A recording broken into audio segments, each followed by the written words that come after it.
It is a design system and it is there to keep you in a loop. They say the risk of future harm.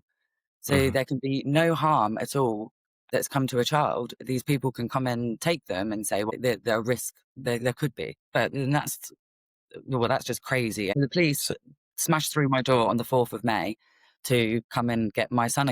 They is arrested this the me, but I video did. that was viral? Yes, so I put Yeah. them on TikTok Live, and Mhm. apparently I broke a record or something. There was loads of videos going around because 385,000 people uh, joined the live, seeing the police doing what they were doing. Mhm. When they stole my children, I didn't even know where they were. Nothing. And again, that's against the law. In the Children's Act, you're supposed to know where your children are. You're supposed to have contact. And I knew absolutely nothing. Women are giving birth and they're having their babies ripped away within an hour or two of giving I've birth. heard. And I've heard. it is, and again, with no court orders. Ladies and gentlemen, mums and dads, children of appropriate ages, welcome to the Family Court Voice podcast. Our special guest this week is Kerry Little. Kerry, welcome to the podcast. I thank you for having me. No, thanks for joining us. As always, we'll be covering three main topics. The topics are going to be what do you do to raise awareness?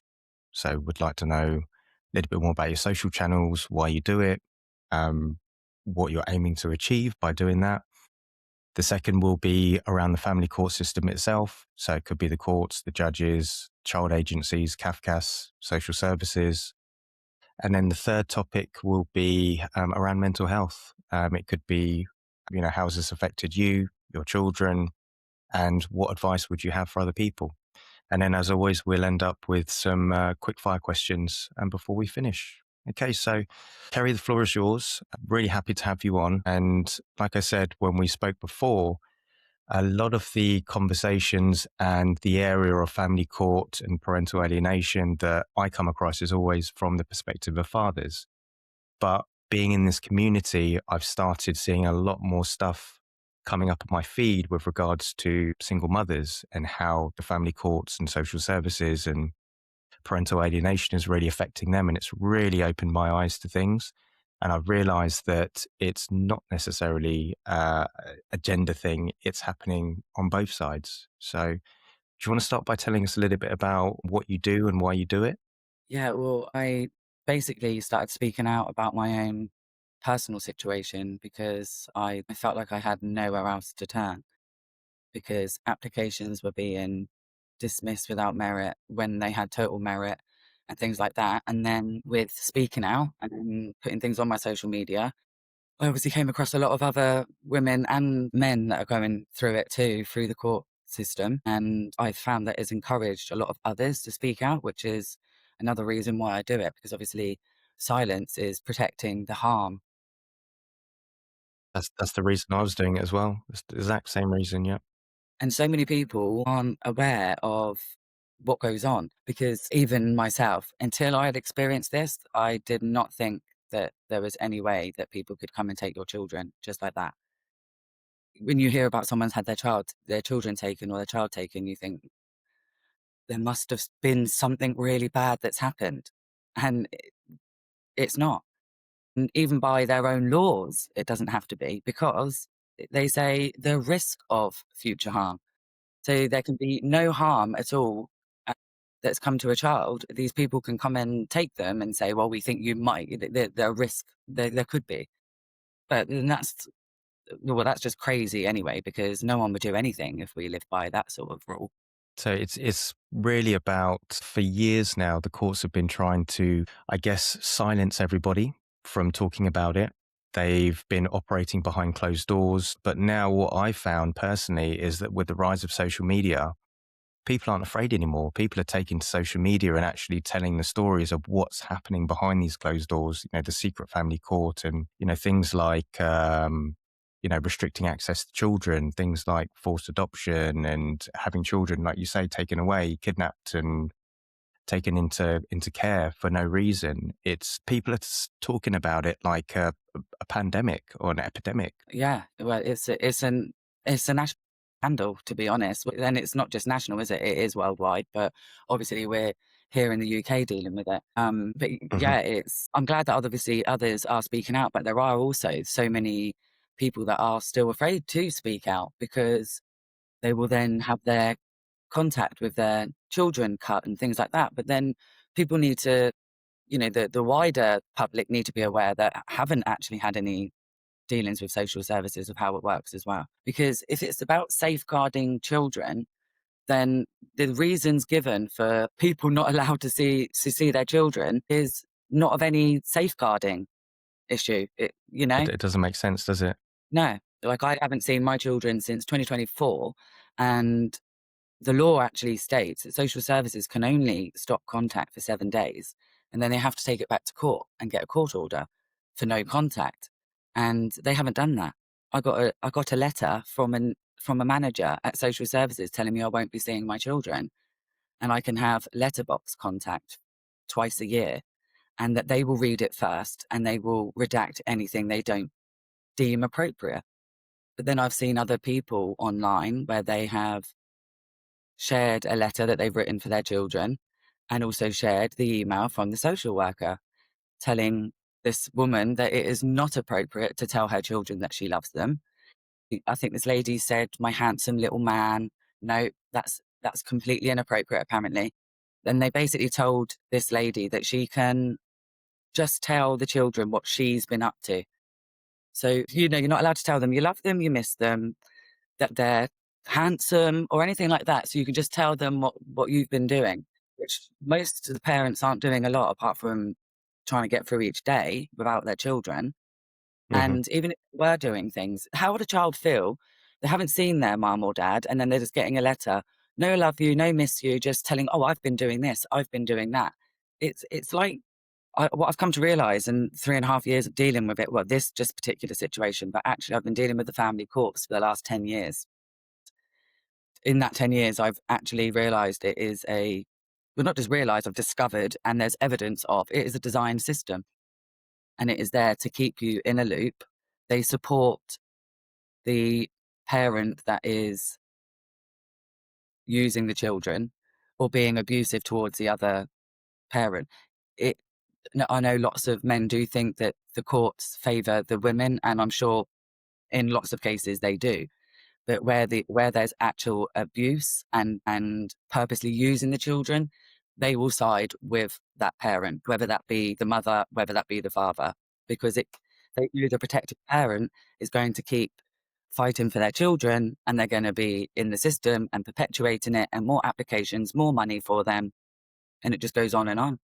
No, you're absolutely correct. I think that was one of the messages that you sent me actually on Facebook. I should have had it ready to go because when you sent that to me, it was almost like that's exactly what's going on here. I'm going to see if I can bring it up quickly. Bear me for 1 second. It's really important. Okay, so we were talking about research that we were doing, right? And you messaged me back almost word for word what I say to other people. And I was like, right, okay, it's not about gender. This is what you wrote. Yes, unfortunately, through my research, I found that it's the abusive parent or the one using the children as a weapon that courts or social services side with, whether that be the mother or the father, because that's what keeps it all going. That's where the money is to be made. They know the safe, loving parent will do anything to keep their children and keep fighting, therefore keeping the system going. It really is a designed system. Okay, so that is pretty much the message of this podcast. And that's what I make my videos about. And I could even use that on one of my videos, right? That's pretty much the topic of all my videos. And you hit the nail on the head there. The reason that I came across yourself is obviously I notice I don't scroll through social media a lot, to be honest. I post my things, I jump out and, I interact with a couple of people. But every now and again, something new will pop up on my feed, and your stuff started to pop up on my feed on TikTok, Instagram, Facebook. And it was like, oh, yeah, okay, let's check out some of our videos.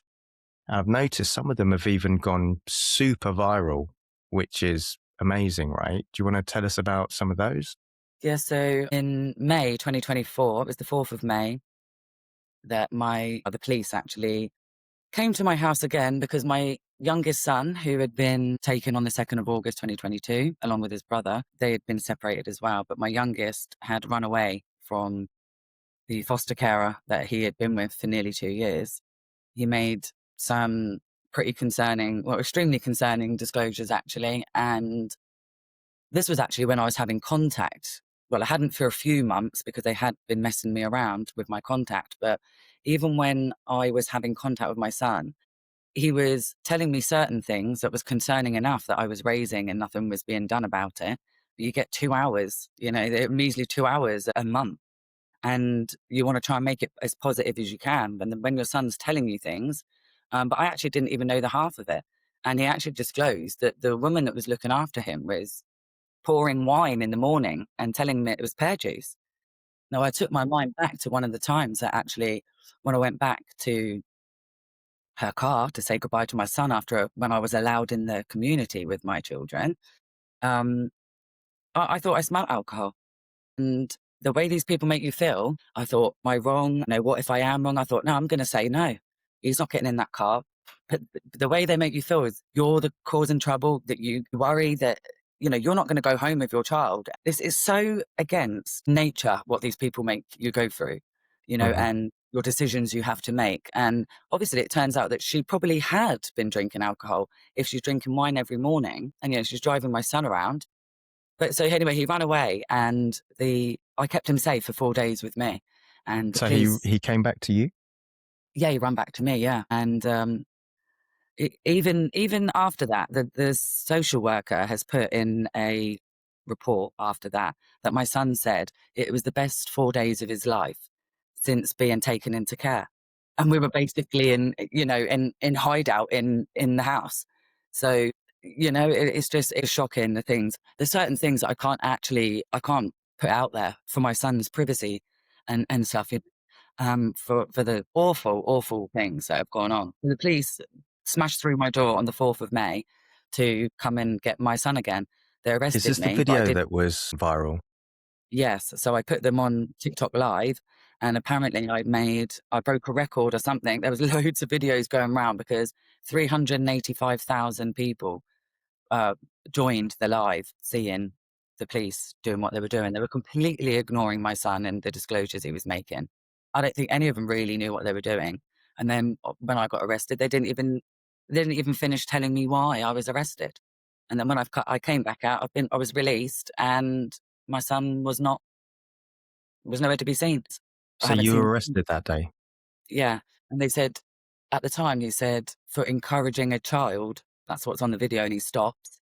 Um, but I think it's keeping a child away without lawful authority. Well, as I said in the interview, don't be so ridiculous. I'm the only one with lawful authority. These people are keeping my children away without lawful authority. And then they have the cheek to put me in cuffs in the back of a van in a cell, and tell me that I don't. And all the things that have happened to my children, one of those things happened in my care when they were in my care. And it's just bizarre. Even in the court order, they've said that expressly no mental health and no drug or alcohol misuse. So what have you actually taken my children for? Where's the threshold being met? That is a really high threshold to remove children. And that's what people need to So realize. It's not a high threshold because, I mean, it is on paper, but but then so hang on. also if it's Let me stop you there for a minute. So you don't even know the reason that they were taken away. What reasons did they give you? They must have given you some sort of reason. on the court order, it says beyond parental control. And it literally, the words it says that I've shouted at my children at times. I mean, a lot of parents have raised their voice at their children at times, yeah, and that I've been emotionally dysregulated. I mean, this is to keep my children until they're 18. I can't explain to you how much of a pantomime it was because I actually did have a barrister, and she was the head of the chambers as well. And if they can't pick out from the bundle the minutes of the meeting where 2 weeks before the removal, it states that my children didn't even meet a child protection threshold. These are the types of things that you would be bringing up. And this also, I don't think people realise that one, if they get the solicitor, the social services always give them a list of solicitors. People go and use that solicitor, and they're a part of the Part of the design. same system. Yeah. And do you know, I had one barrister because I had quite a few, to be honest, because every time I would meet one at the court, I would say what I already know to be true. And they don't want a client like that because they don't want to represent you really, but they can't step down because, you know, it implicates them. But one of them, when I said in the court before the hearing, if they stopped robbing everyone's children on a daily basis and taking everyone through this, then there wouldn't be the barristers' jobs, would there? A lot of Hmm. people wouldn't really have a job. And she said to me, she got flustered and she said, I don't think I'm going to be able to represent you if you're going to say I'm complicit in kidnap. I hadn't used those words at that time, you know? So it's like, because we know as well, when you get a barrister, you hand over your power of attorney. You're not going to speak for yourself. And if we go deeper, they actually class you, the courts class you as an idiot and that you can't speak for yourself. And they treat you as a ward of the state and they can do whatever you're consenting to it. So I do urge everyone to really represent yourself because you know your case better than anyone else. You know the facts and you can present them and you can speak for yourself and they have to listen. I found that the more people that have represented themselves, they've got further. And so you've tried solicitors, barristers, and have you also tried going in as a litigant in person as well? Yes, well, yes, before I took some documents in and I went to the Royal Courts of Justice and I was before a master. Now I didn't actually put an application in, but I went there with my documents, the evidence of the harm, and there was two really nice ladies that worked there. And when I showed her the evidence and the photos and things like that, they couldn't believe it and they tried getting me in front of this master. Now I showed the master my documents and he was like a rabbit in headlights and was, no, no, no, I can't help you. No, I can't help you. I don't have jurisdiction. And I said, well, you tell me how someone had jurisdiction to steal them then. And he said, I don't know. You need to leave. I then looked him up and he actually retired 3 years before and he wasn't even on the list of judges sitting in retirement. So, I mean, who was that man that I was before? I've tried going in with, I've tried privately prosecuting, but they know what I'm trying to do. They know who is complicit. And how are you going to get one of their own to say, yeah, yeah, they did do wrong here. They did this, they did that when they're all doing it. So it's at a point that who do you go to? Yeah, You're there's going to no one ask to go another to. judge that they've done this wrong when those same judges sit in the family courts. They're still making decisions on people's children Hmm. Yeah, this is the problem, isn't it? Because you've got no one to turn to. You can't go to any other courts. You can't go to the police. You can't go to higher ups. You can't go to MPs. You can't write letters of complaint. They just get ignored. You can't go to the government. You can't go to ombudsman. because they're I've all one tried and all the of that. same. I've tried all of that. It's Yeah. like you say, an endless loop of form fills with no end goal whatsoever. They just send you off on another loop. And you think, right, how many times can I pay for these applications and forms and things like that and end up with, waiting 9 months for a reply and receiving a reply saying, yeah, sorry, we can't help you with this, case closed. That's one of the reasons that people are turning to social media now because there's nowhere else to go to be heard, to tell your story or for anyone to listen or to make any sort of impact. So going back to what you were saying before, can you tell us a little bit more about how your children were taken? I think that's an interesting story. We spoke a little bit about it offline before. So are you able to talk about that? Yeah. So I'll try and keep it as short as I can. So basically, when I left the father of my children, which was 10 years ago now, within weeks, I had court papers through claiming I'm an unfit mother, which is a way to skip the mediation process as well. Now, bearing in mind, my eldest is 23 years old, and the father has been in and out of their lives. If he thought I was that unfit, he certainly wouldn't have left me to it, shall we say. And Anyway, how many children do you have? three. I have three boys. 3 boys. Yeah. And what ages are they? They're 23, 14, and 13, although my 14-year-old is just nearly 15, and my youngest is nearly 14 as well. But they were 10 and 11 when they were taken. So I've been dragged through the system for the last 10 years, the court system, firstly through the family court through the father put in applications, malicious applications. He actually got less What were contact. those applications? What were They those were actually applications? for full custody. He wanted full custody to say that I was an unfit mother. But it was all to do with control, because I actually got a message from him saying that it was the best amount of money that he spent on getting me under control, and that if I step a foot out of line, then he will come down on me like a ton of bricks. Not that the court's interested in any of this or any of the people involved, when they can see blatant threats and blatant admissions, basically. So when it didn't really work going through the court system like that, and he would have spent thousands, and he probably didn't want to spend any more, he started making allegations and going through social services. They would come out, see everything was fine with me and my children, and close the case. But obviously, to keep doing that as well isn't great, and also shows there's some conflict there, or abuse, because clearly of the nature of the allegations, and the fact that they were malicious. So you'd also find with social workers, certain ones, and especially managers, they've got to those positions for a reason as well, and they're not particularly nice. Really, half of these people, well, the ones I've experienced, I don't know why they're in this job, apart from to have control and power over that, Yeah. it make them feel good. That's the only thing that I can see. On that, let me jump in here, because my experience with that, when you get to CAFCAS officers who are kind of like, the end goal of a social worker is to become a CAFCAS officer, right?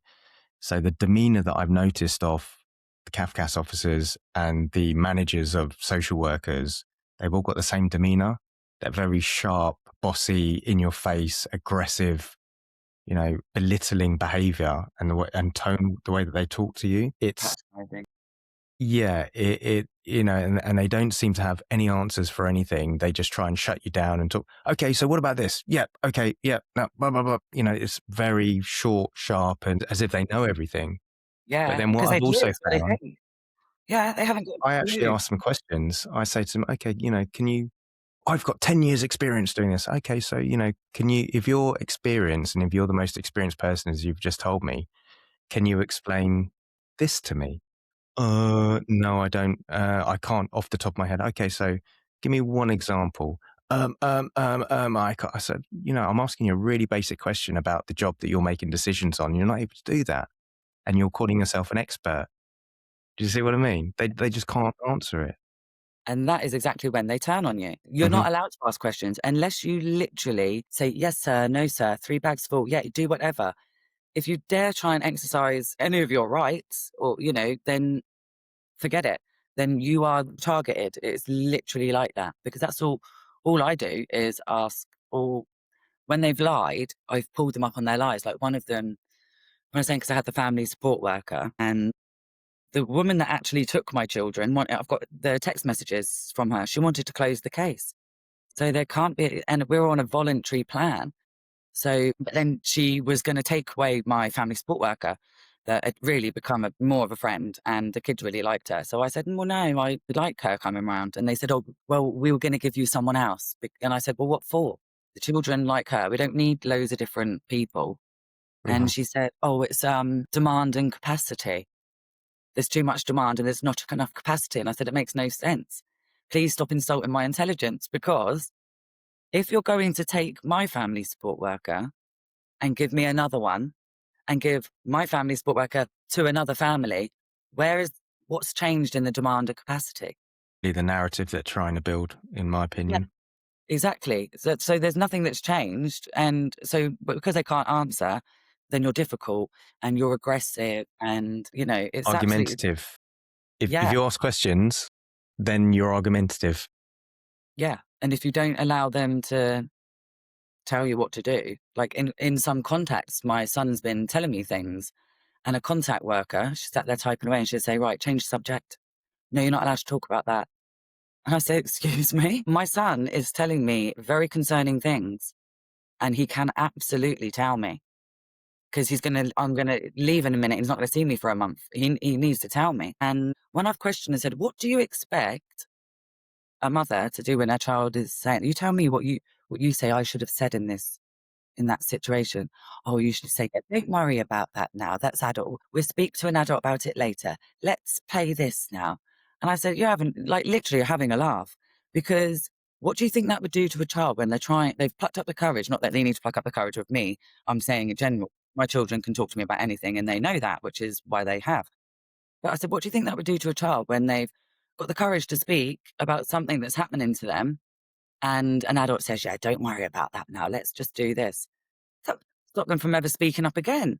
Or like they're just being brushed off. And I will absolutely not do that to my children. And I was Again, it enough. probably comes down to the children are probably trying to tell you something that doesn't fit within their narrative and they don't want it recorded. Exactly.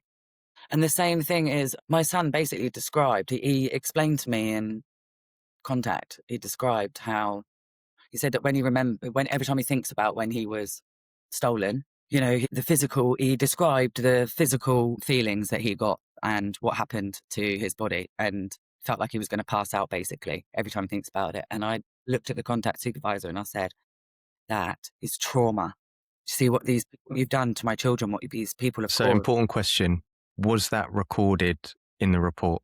No, what it was recorded as is that because also he said that his whole body goes all cold Hmm. when he thinks about it.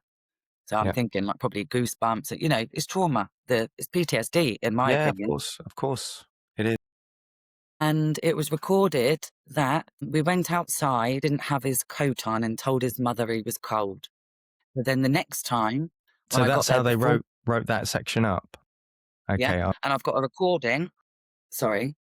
So I was just going to say before we started, I said no swearing. Okay. So I'm telling myself now not to swear at that. Okay. I know, Because right? I'm pretty close, right? Yeah. So then I had that contact supervisor again.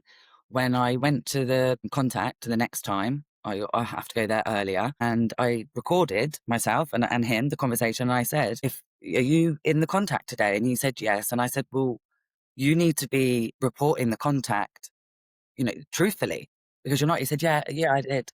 And I said, no, this is what my son said to me, and this is what you reported, which is completely not how it went.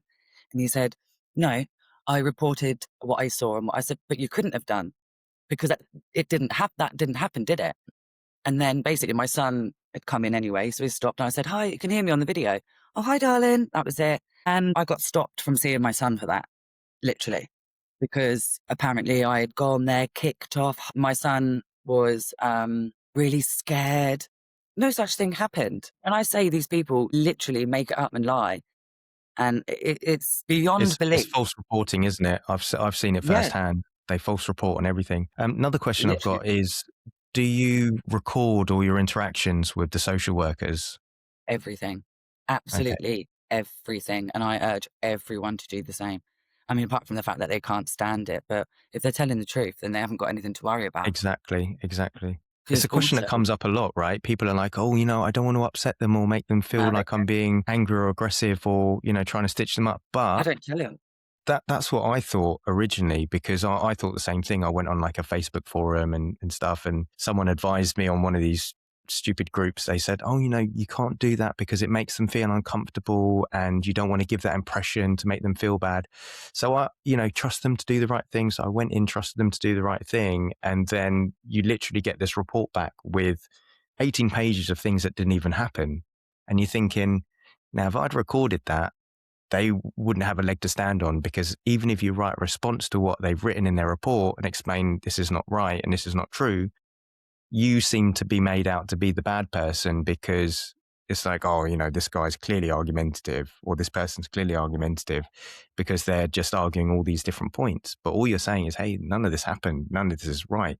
We never had this conversation. So going back to what you're saying, same thing. If anyone's listening here, I personally would recommend record everything, set your camera up, tell them, to their face, say, look, I'm recording for my protection, your protection, more importantly, the protection of my children. Make sure you cover yourself. Most of the time, I mean, when I've recorded them, I don't tell them because when I've recorded them and I've said I'm recording, you get dit. They won't. And then you don't get anywhere where your children are concerned. And not Oh, only what, so that, it's online? Is it online discussions? whatever, if I have a meeting with them, I record it. I record all my phone calls with Hmm. everyone, whether it's the police, everyone I've interacted with this. And because do you know what? If I didn't, then I wouldn't have the evidence that I have also. Because one of the things, so there's been several social workers since my children have been taken. And one of them, she asked me, if my children to be returned to me, would I engage with children's services? And I said, I didn't really, I didn't really need to or whatever, but of course I would, if it means me having my children back, I'll do whatever. And so of course I'll engage. Now I've got that on recording, and yet she wrote in her statement for court and stood in there in court and swore that I categorically stated that I would not engage with children's services if my children were to be returned to me. Yet I've got it on recording the complete opposite. I mean, that's Yeah. perjury. Hmm.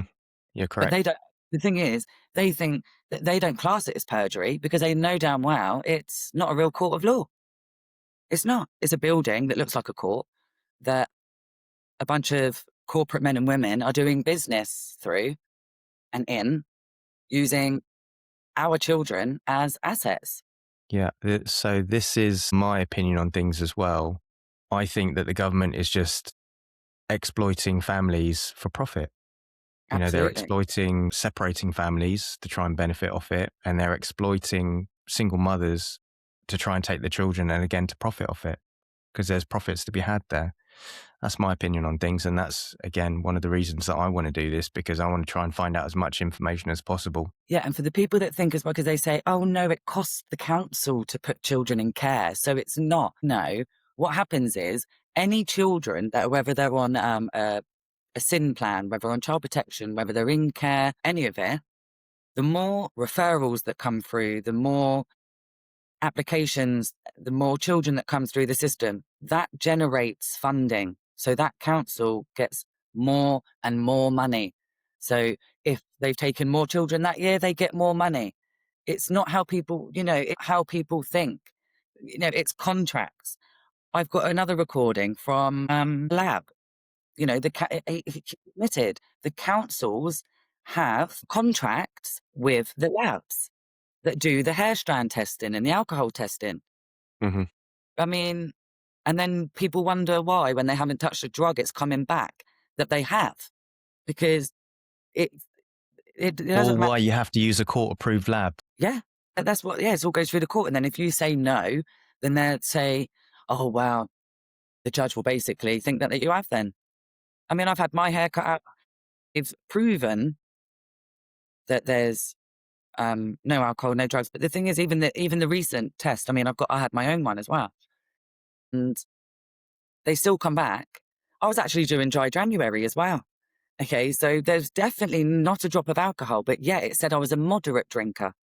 And then I said, hang on a minute, it can't. I said to my solicitor, how has that come back as that? When considering I've had one done myself as well, and that's not the result. It's a different result.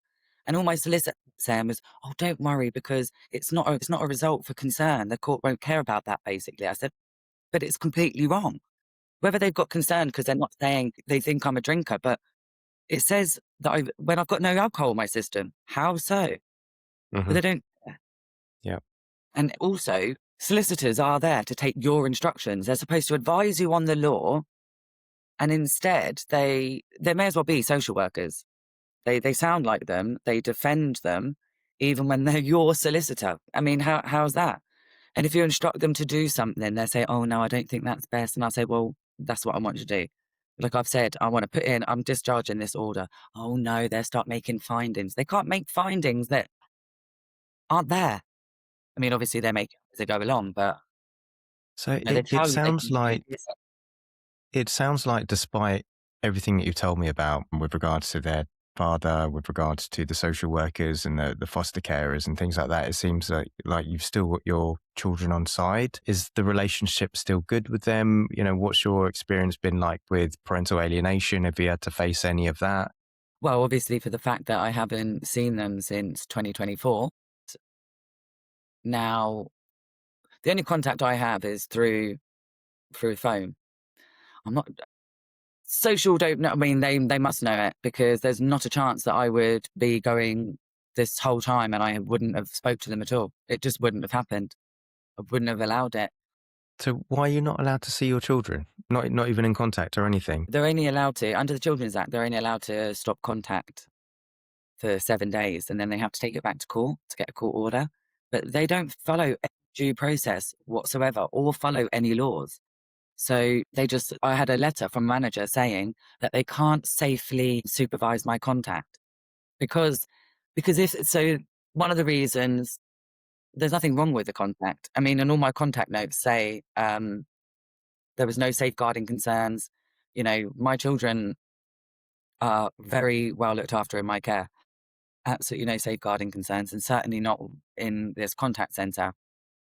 But they've just stopped me because they can't control me. So, like I say, if my son tells me things and they say, stop talking about that, I will say, no, no, we will not.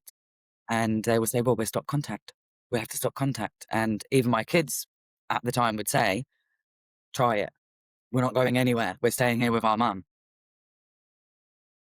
So they had to So stop it. So They were, I'm still really, really confused about all of this. There's no safeguarding oh no, concerns. It seems that the wishes of the child, which is part of the framework, the welfare checklist, children's welfare checklist, all kind of indicates that they want to be with you and they're not afraid of you, right? So then yeah, how have they been taken exactly. away? Exactly.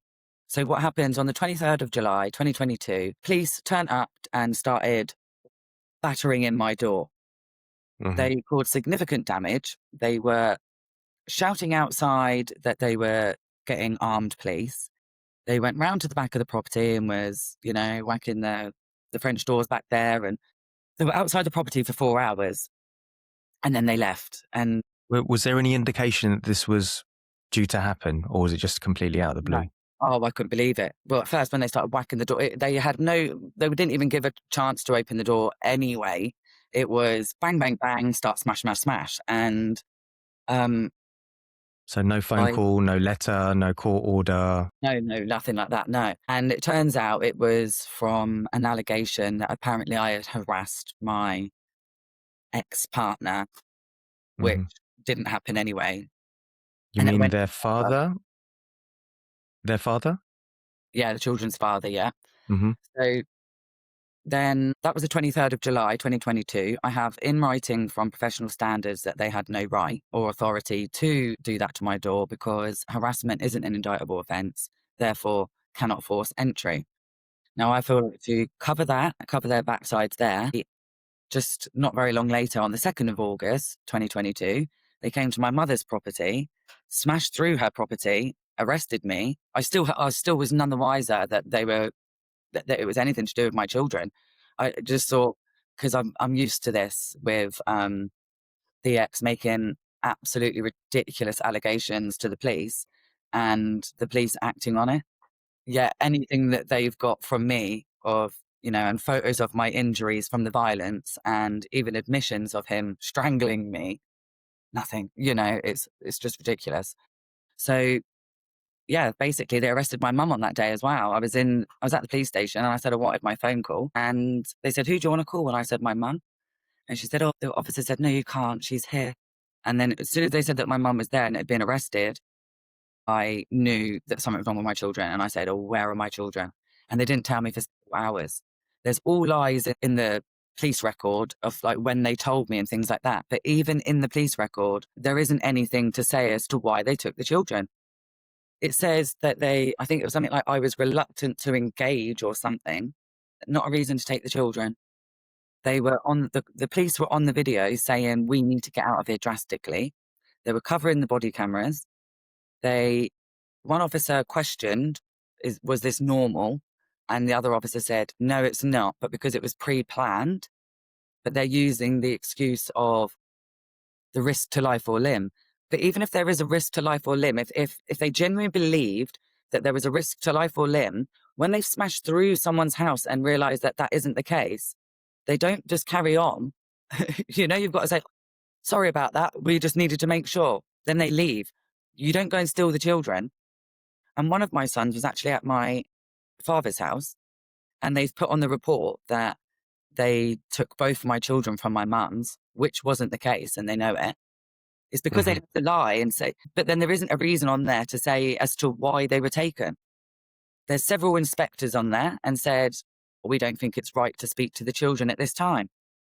They were 10 and 11. They'd just been taken, stolen, traumatized, and no one even spoke to them to get their view. But what it was is because they didn't have anything to take my children with, they couldn't take them. They got the police to abuse their powers. So this woman could go to the court and say, oh, these children have been police protected. We need an order. And they kept me from the hearing. So I wasn't there to defend my children. But the father that had been absent for years was there. So, And he had changed that number in recent years. So how did social have it to get him there in less than 48 hours when he hadn't even been in the children's lives for years? so what have you been doing to combat this whole situation? Have you had to go back into court? Have you had to write to local authorities, MPs? How have you been fighting this? I've written to the MPs. To be honest, the first one, he's not there. He's not the local one anymore, but he was pretty much abusive to me, Hmm. literally, and then blocked me on Facebook. The next one said that she can't get involved in a court matter when I've told her that it's not a court matter because the court itself said it has no record of this case and it is merely a hearing centre and nothing was processed through there. This is part of the problem with MPs, isn't it? They can quite easily say it's not my jurisdiction, it's not my responsibility, so I can't really help you.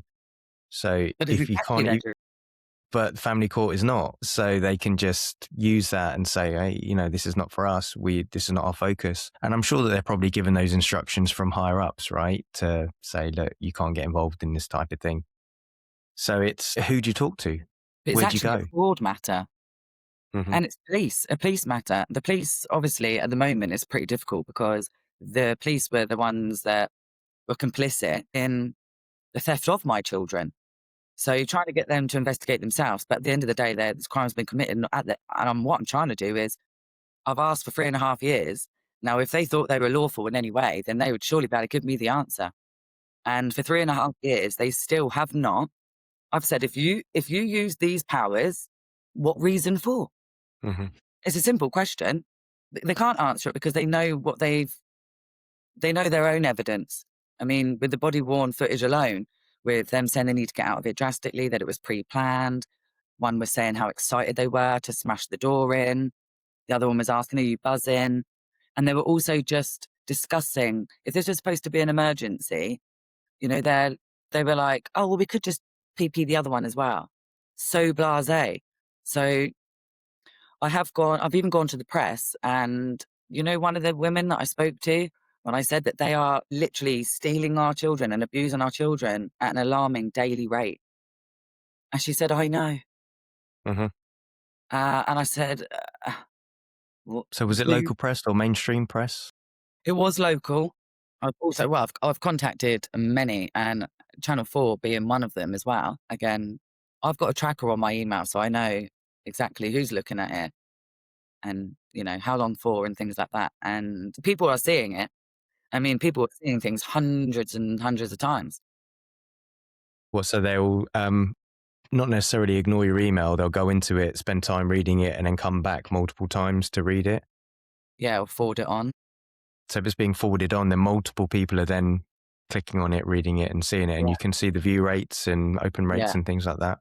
But still nothing been done because so the applications I've put in as well, the same judge keeps intercepting anything that I do. One of them being was an application, and he said it wasn't a court-generated document, but it's off the government website.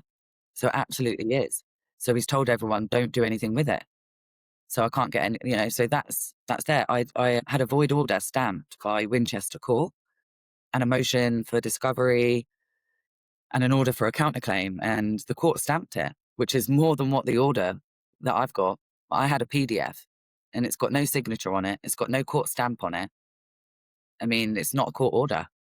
I've had no So you're trans. in, if you're in Winchester, that's part of Hampshire, isn't it?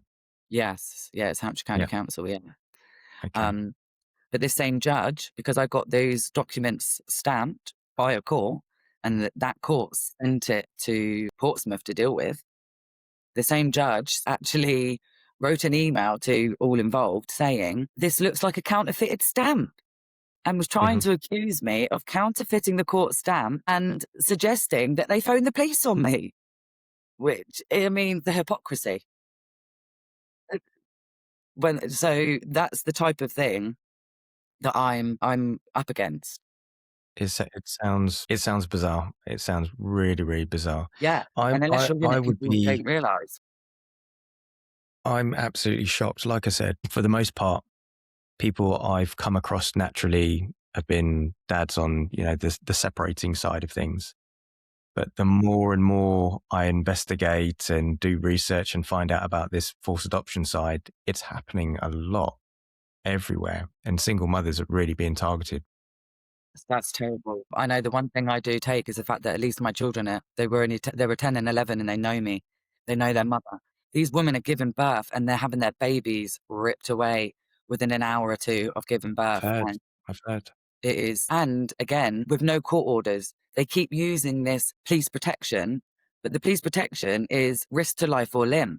So Hmm. how are babies in hospital that mums have just given birth to, where's the risk to life or limb when they're in a hospital safe? Yet Hmm. the police come into the hospitals with social workers and take those babies. No, I've read the Once they're stories. in there, they're in there. It's extremely hard to get them back, Hmm. and especially when they're adopted, the parents lose all rights, and you haven't got a clue where they are. And also, just so people are aware, because when they look at the statistics of children in care and things, one, that's just the figure that they're actually giving us, but also Hmm. that's not including the millions of children that have been adopted. They're not included in those statistics. And it is in the millions. Yeah, there's a whole nother rabbit hole to go down about what happens when they're in adopted places and foster homes and things like that. Yeah, that's a whole nother rabbit hole that I'm discovering as well. So obviously, That's where this the money is is made as well with the children's yeah, homes. yeah. My son he's just been moved actually from one of the children's homes and he got given 72 hours notice and they just don't even care. But that particular company that owns that home between 2022 and 2024 made £20 million in profit. Hmm. £20 million in profit in children's homes. And people don't see where the money is. Hmm. Some of these children, the councils are paying these private care homes like 15 grand a week. And these children are getting the bare minimum. They're not even getting their basic needs met. Yeah, it's like human trafficking, isn't it? Literally, And state there's a really dark side to all of this that goes even deeper and further, which is like I say, a whole nother rabbit hole to go down. But I will be looking into that at some point if I can manage. But it's yeah, as some things I've been finding out about are very strange. So going back to the mental health topic very quickly, you've already told us a little bit about your son. So you've got three boys, one's 24, the other one's 11, one's 14, right? So the 24-year-old, I take 13 it and he's old 14. enough, 13 and 14. So I take it the one that's 24, he's not included in any of this because he'd qualify as an adult, right? So he Yeah. can make his own decisions. Yeah, of course. But So he's safe. yeah, but at the time, because obviously we've been going through this 10 years. I mean, he's 23, he'll be 24 this year. So he has been involved in the last 10 years when he was under 16 Hmm. because they going back to when with the family court business and then with the father making more allegations and then social services getting involved like that. And then the manager, we butted heads and she wanted to show her control and she tried giving my children to the father. But the point is they couldn't because I had a really good parenting assessment and he had a really poor one. So they've been siding with, and even if once they've got a report or a good assessment, if it doesn't fit their narrative and what they said, or it shows them up to be wrong, they don't care. They still fight it. And if anything, they will try and do anything to find every little thing against you. Hmm. You do become targeted and it Yeah. becomes not about the children anymore. So It's false reporting. It's false reporting in my opinion. it literally is. So my eldest was involved in it. And when they were telling him back then that they were going to send him to the dad, or and if not, they were going to put him in foster care. My son said, I'll run away. I'll run away and I'm not going anywhere. We're staying with our mum. And obviously, I know he's an adult there, but that's his little brothers. His little brothers have been stolen. He's seen his mum, not who she was because her sons have been stolen. It's affected it's affected everyone. I lost my nan. My nan didn't see her great-grandchildren 50 for the last 15 months of her life because these people kept them away. So how do you manage to cope with this? To be honest, I say keep busy, but sometimes I have to switch off from it because if you focus on it too much, you need a break from anything.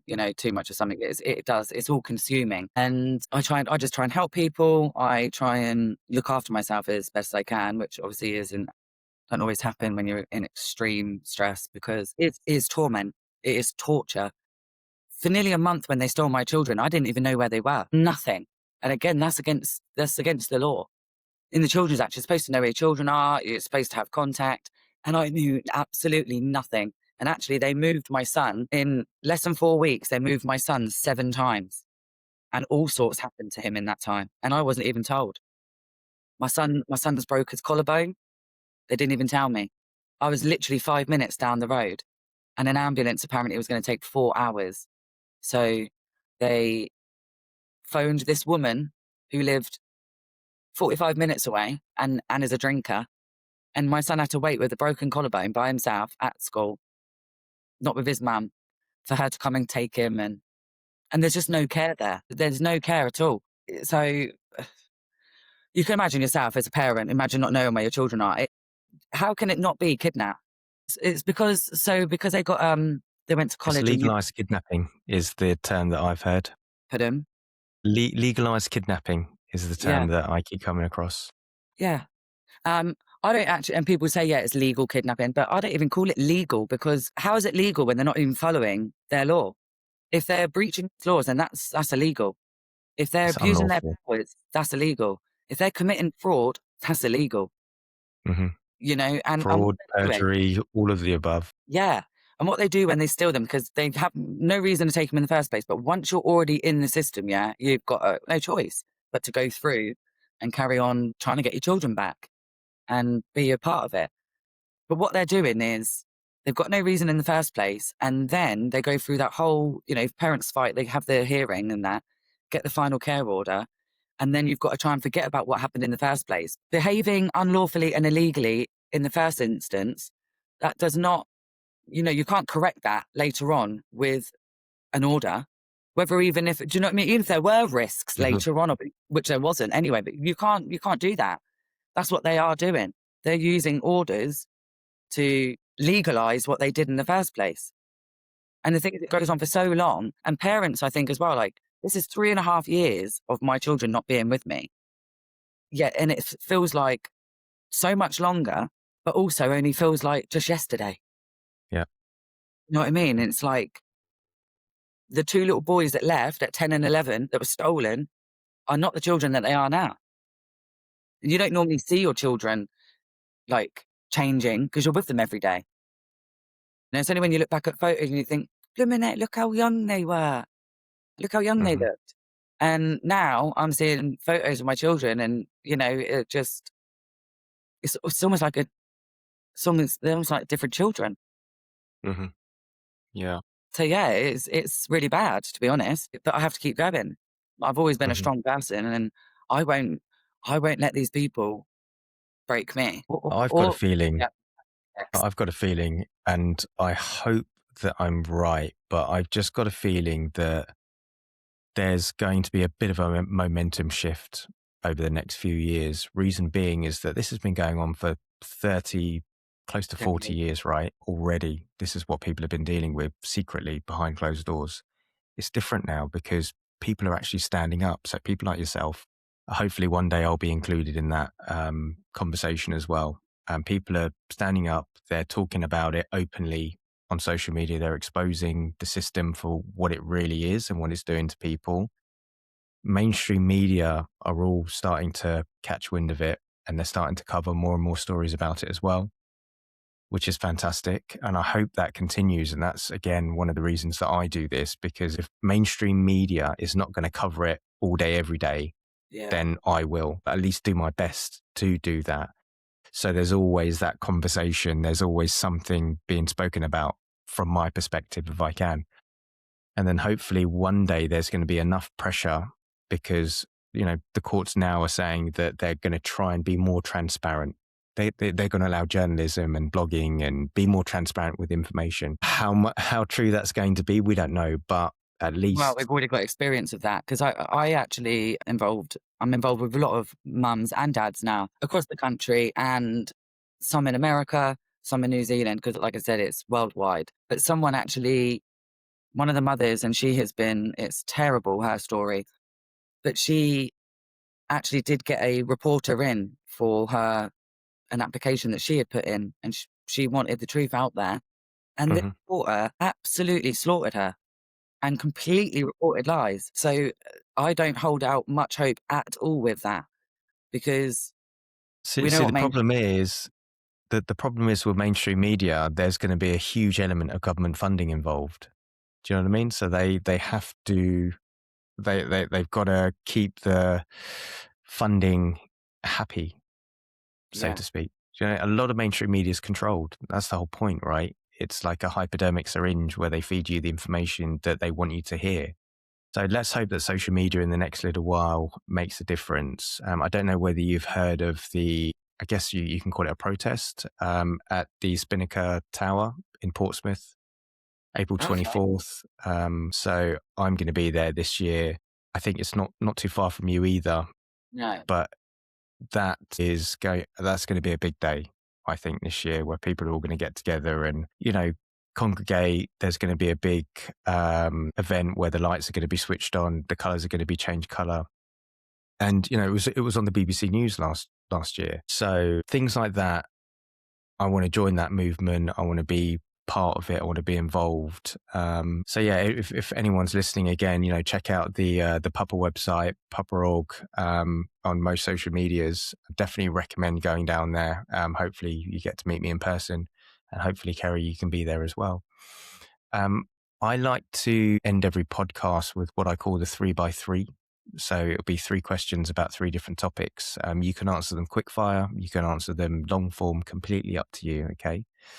The first set of questions, I like to start with something positive. So what 3 things are you grateful for? gosh, wow. Grateful for the fact I'm still standing, still, and that I've still got my, you know, my fight in me. Oh, God, do you know what? This is a hard one. You might have to edit some of this because I don't want to be sat here in an hour and about the positives, okay? Because I don't know, to be fair, when I'm comparing to other people, do you know, I've still got a roof over my head. I've still got my job and I'm still here campaigning, and my children, as much of these people have tried breaking our bond, it was too strong Hmm. and they can't. Whereas, So and I'm not in some of the positions that these poor women and children are in, if I'm honest. to be honest, that's something that I try and tell myself just to justify and make myself feel better. It's like, oh, it's not great for me, but at the same time, I know a lot of people that are far worse off than me. But it still doesn't make it okay. Do you No. know what I mean? And if we hadn't experienced what we've experienced, then we wouldn't be awake to just how corrupt it is. Therefore, Hmm. we wouldn't be able to share it, and people wouldn't know. So it would just continue. So I'm grateful for the fact that I've woken up to what an absolute mess this Hmm. is, all of it You're is. going to And say shit show, weren't you? hopefully I can try and make some change because I just can't bear these children being harmed under the So, guise. talking about your campaign work, talking about your want for reform and change, where can people find you? So I'm on TikTok. I've got Kerry Little back up, and just Kerry Little at Kerry Little on TikTok, and just my Hmm. name on Facebook. My Hmm. Instagram, my Instagram's just my name, I think, or Kerry Little 84. But to be honest, that's actually private. So I think I just do I put some stuff out there then? I can't remember, but I've definitely stumbled across you a few times, and that's when I thought, oh, I've seen this one before. But yeah, I think I first came across you on TikTok, if I remember correctly, That was and then I probably started seeing. the video that was on 4.7 million. That's at the moment it is of Sorry, say complete. that again. That's probably the video that's on 4.7 million views at the moment. 4.7 million. Wow. Yeah. Okay. So my second set of questions is: what 3 things are needed to reform the family court system? Abolish it. That one comes um, up all the time. yeah. get rid of it, start again. But the only problem there and the only issue is that they would just replace it with something equally as corrupt in a different, This is the thing, you and know, do you know one different thing? clothing. That this is a massive belief system as well, though. Okay, because we all believe that these people, well, a lot of people believe, oh, we must pay council tax and we must do this, and the police can do this, and social services can do this. But we're all men and women. Yeah, we all came here the same. We are all men and women. These people hiding behind titles, and it's men and women doing it to other men and women. Hmm. I mean, so and also men and women believing that other men and women have authority over them. If Hmm. everyone Well, was it's not properly, believing. We don't have a choice. If someone says to you, "You can't see your kid," it's like, well, yeah, how can you? How can exactly, that guy sitting in that chair tell me that when you don't even know half the information? Do you know what I mean? 100%.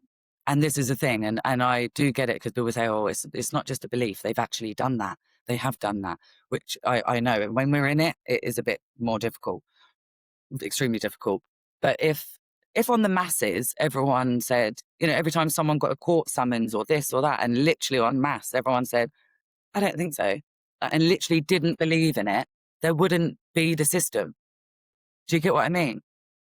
Because everyone is believing in it and thinking, "Oh, if I don't do this, this will happen." It all has a knock-on effect. And, at the moment, we can't even get people to see that, you know, the council tax is a massive con and different things, let alone that with the children, because I think they think it's so far-fetched. Oh, they can't just come and rob children, but they do. Yeah, yeah, Apparently, the figures in Hampshire is 12 a day. I mean, yeah. I'm not hearing good things about Hampshire. I'm in Hampshire as well, really? but yeah, yeah, yeah. So I've got another friend of mine from Southampton who's been telling me about Hampshire, and it's very, very unpleasant from what I've heard. Very unpleasant. But Or again, maybe that's we should, probably I should a be put podcast for another day. Sorry, say again. or maybe I should, be put in contact with him maybe. I'm in Southampton. That's where I am in Hampshire, in Southampton. Okay, okay. Yeah, I'll put you guys in contact. You can have a chat. He's very passionate and he does a lot of, I say, not necessarily campaign work online, but more a lot of research. And he goes to a lot of lengths to, follow the legislations, the law, and approach the right people in the right way. But just keeps getting shut down at every opportunity, which is similar to what you're saying, right? Yeah. But yeah, I'll put you guys in contact. You can have a chat. So you've given me two. You said abolish, which is a very popular one, shall we say. You said transparency. Again, 100% correct. People need to see and need to understand what the government, what family court is doing to families, right? They're not serving the purpose. The purpose is to protect families and children, and they're doing the opposite. Yeah, They're there's no destroying them, making them ill, taking all of their money yeah. and profiting off it. That's exactly what they're doing. So And that's allowing two. more abuse if there's abusers involved. They are Encouraging, encouraging abuse. enabling the They are abuser. that's what I say, they enable, encourage, and support the abusers. Correct. Those and Correct. those abusers are sat there rubbing their hands together, absolutely loving it. But this is the one thing is obviously we have to do what we have to do to get through this. But I've got to look at these people as well, and they think they are so high and mighty and think they know so much better. Like you say, they think, "Oh, I've been in this job 10 years." So how can you not see it then? Because even if I did They do see it. so exactly, so I can either only believe that you're either completely and utterly corrupt or then you're just absolutely completely incompetent at your job. There's only one No, of I think it's a bit of all of it. Yeah, some of them are incompetent. Some of them are definitely corrupt. And do you know what the thing is? If you look into some of the figures as well, you'll also see there's a really high turnover rate for social workers. Reason being is that they've probably studied to be a social worker. They've got there and they've realized, I can't do this. This is so corrupt. I'm out. And then they leave before the year's done, or they do their year and they get the hell out of there. So how many times have you had, oh, that social worker doesn't work for us anymore? They've left. they do say that as well because they move in departments. And just coming back about the CAFCAS offices and stuff, they say they work for CAFCAS, but what you'll find a lot of the time as well, they work for the council that you are up against. Hmm. Yeah. I've got that many times. So there's evidence there. So yeah, they So all do the same. what's your third one? Tell me your third one. Third one, I think absolutely. I know, obviously, abolish the whole system together. Take it away that risk of, because it's nonsense. That Yeah, yeah, yeah. you know, So like, it's